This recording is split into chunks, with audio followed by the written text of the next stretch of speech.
Hello everyone, my name is John Beckley and I'm with Canary PR, and today I want to talk about restaurant marketing, and I want to just give you a flow chart how social media works with restaurant marketing.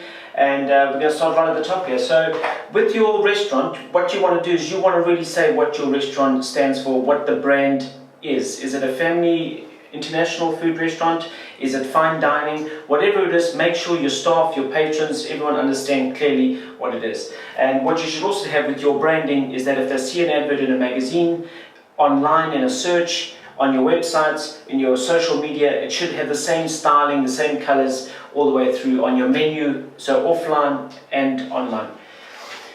If this is your marketing mix and you've got a breakdown between your budget, so this is how I would suggest that you can do it, is you would put part of your budget aside for pay-per-click, and I would use that across Instagram, Facebook and Google AdWords, and use the long tail keywords. Don't put, if you're in a certain town like Costa Leche, don't put Costa Leche restaurant, is maybe do a long tail keywords like family restaurant in Costa Leche.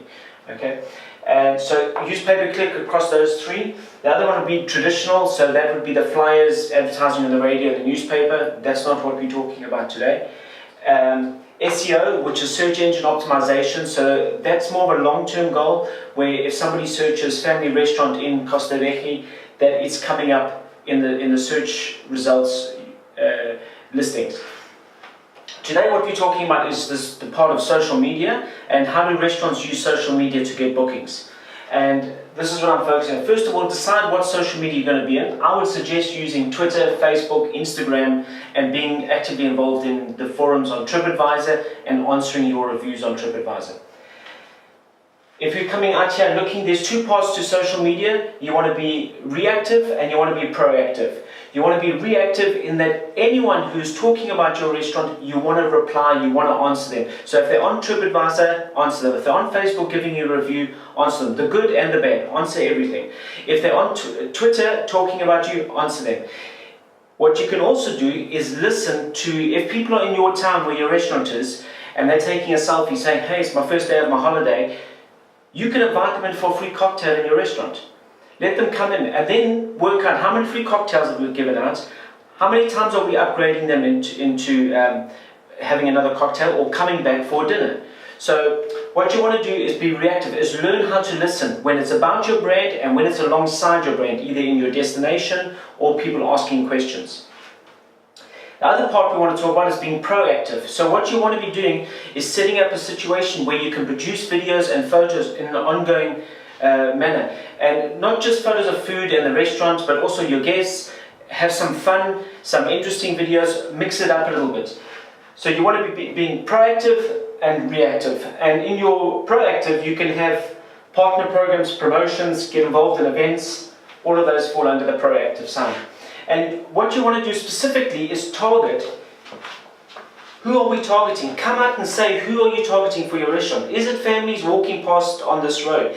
Is it people staying in the vicinity of the town we're in that are on social media looking under local searches? So specifically say, and I've put some examples here, people in a radius of 25 kilometers, different languages speaking in the village that you're in, Christmas parties, business lunches, inviting local influencers to come and eat in your restaurant, putting photos up online of them, letting them help share it through social media, identifying who your alpha guests are, those are specific target market, rewarding them, encouraging them to keep going. So for example, if I've got 20,000 people that are following me on social media and I come and eat in your restaurant and I'm talking about it, it's my 20,000 fans that are seeing that I'm eating there, they trust me, they listen to me, and some of them will be influenced to go and try it. I follow my fans, I follow other people on social media, and I go and eat where they're recommending that I go and eat. So that's how it is. Word of mouth, offline, works great, and so does it online. But what we want to do, so the friends of the friends, this goes into millions. So I've got 20,000 that follow me, some people might only have 100. But they could influence 5 of those people to come and eat in your restaurant. So when they're publishing photos, tell them to tag the location, tell them to use a hashtag if you're using a hashtag, get them involved, get your staff understanding which channels you have, what hashtags you're using, All of this should be common knowledge with your staff. And the signals you want to be looking for are when your patrons are liking, sharing, their friends are liking and sharing, and they're asking comments, they're giving reviews, they're asking questions. These are all the signals where your team should be trained on how to get involved, and from those signals, you should be getting sales, bookings, you should be having brand awareness of your restaurant, customer support. Often on Facebook now, people want to change their booking between 8 and 9, and they'll just send you a message on Facebook. Are you reacting to that? Okay, so that's where the business is. Your recruitment, your social media should be an extension of who you are. So when people see you and the way you talk and the way you communicate, everything comes out through your social media. And right at the center here, you've got your staff and you've got your partners. So you want to partner up with local businesses that can forward people to you, they can do business meetings there, you're going to look after them with a bit of extra attention and follow them on social media and engage with them on social media. Same with your staff. When guests are coming and people get to know them, don't tell them they can't publish on your restaurant. They should be engaging and feel free to comment. Have a document that puts guidelines for how your staff can use social media and oversee what they are doing. Don't just let them run free, but definitely encourage them and have them part of the conversation. The same way as you trust them to walk up to the table and speak to the guest, is you want them to be able to engage with them on social media. Right now in Europe, when people are coming, for example, to the Canary Islands, there's no more roaming charges. So if someone's lying in their hotel bed, they've got internet access, and they're looking locally on their searches. Now, you don't want to be giving them an international dialing telephone number to phone. Give them a WhatsApp number and let them make a reservation via WhatsApp.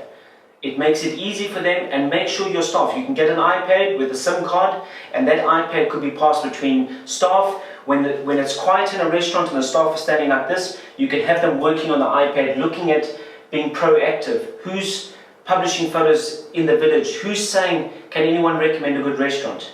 And if we're there listening, you can invite people in.